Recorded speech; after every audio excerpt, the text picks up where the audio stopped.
ചിരു, ഞാനിവിടെ ഉണ്ട്. ഓ,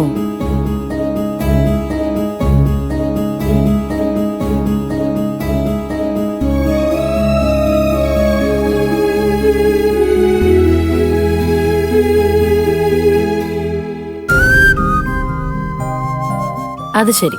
ഇവിടെ വന്നിരിക്കുക. വാ ചേച്ചി, അവരെല്ലാരും ബ്രേക്ക്ഫാസ്റ്റ് കഴിച്ചു കഴിഞ്ഞു. നമ്മൾ രണ്ടും ഇനി ബാക്കി കഴിക്കാനുള്ളൂ. എനിക്കാണെങ്കിൽ നല്ല വിശപ്പുണ്ട്. ചേച്ചി വേഗം വാ, നമുക്ക് കഴിക്കാം. എനിക്കിപ്പോ വേണ്ട ചിരു, നീ പോയി കഴിച്ചോ.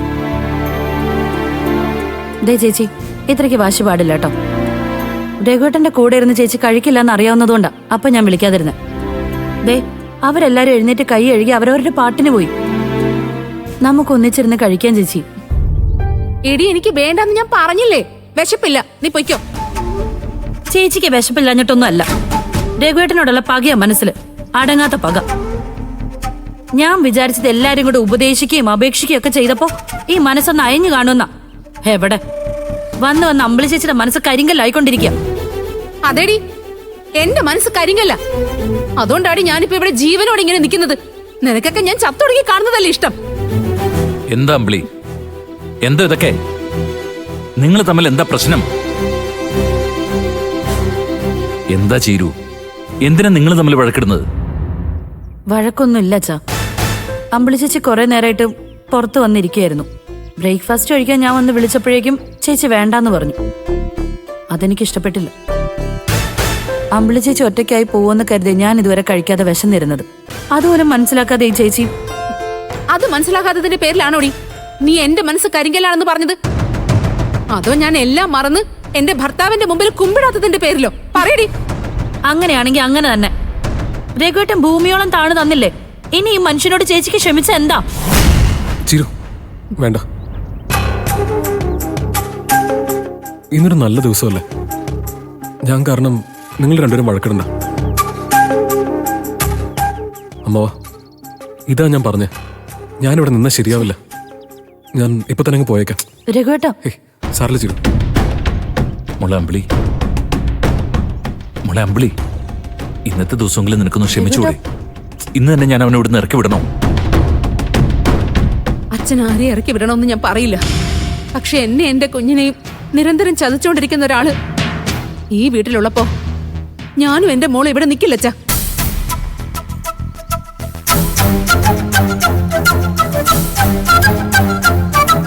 വേണ്ട മോവാ, ഞാൻ കാരണം അമ്പിളിക്കും മോൾക്ക് വീട്ടിൽ നിന്ന് പുറത്തിറങ്ങേണ്ട അവസ്ഥ വരരുത്. ഞാനിപ്പോ തന്നെ പോവാ. രഘു, എന്നെ തടയാൻ നോക്കണ്ട മാവ, ഞാൻ നിൽക്കൂല. ഇപ്പോഴും എന്നെ ചതിനായിട്ട് കാണുന്ന അമ്പിളിയുടെ കൂടെ നിൽക്കാൻ എനിക്കും വലിയ താല്പര്യമൊന്നുമില്ല. ഇപ്പോഴും നിങ്ങൾ എന്നെ ചതിച്ചോണ്ടിരിക്കാന്നുള്ളതിനുള്ള തെളിവ് എന്റെ കയ്യിലുണ്ട്. അത് ഞാൻ എല്ലാവരുടെ മുമ്പിലും കാണിക്കണോന്ന്.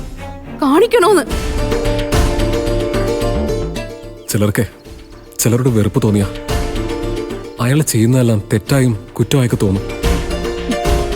നിന്റെ കണ്ണിലിപ്പോ ഞാൻ അങ്ങനെയാ. അതുകൊണ്ട് നീ കൂടുതൽ തെളിവുകളൊക്കെ ഉണ്ടാക്കി എന്നെ നാണം കെടുത്താൻ നോക്കണ്ട. ഞാൻ ഒഴിഞ്ഞു പോയിക്കോളാം. മോളെ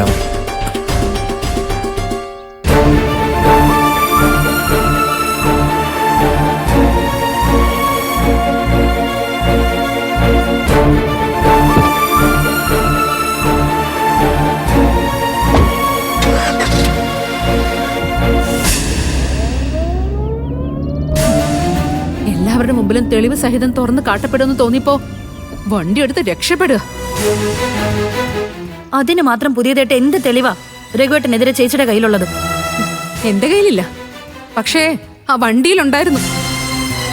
അത് ഞാൻ കണ്ടുപിടിച്ചെന്നേ രഘുവേട്ടന് മനസ്സിലായിടി. മതി, ഇനി എന്തായാലും അങ്ങനെ ഒരു ചർച്ച ഇവിടെ വേണ്ട. ഇന്ന് വിഷുവാ. ഈ ദിവസത്തിന്റെ മഹത്വമെങ്കിലും ഓർക്കണം എല്ലാവരും.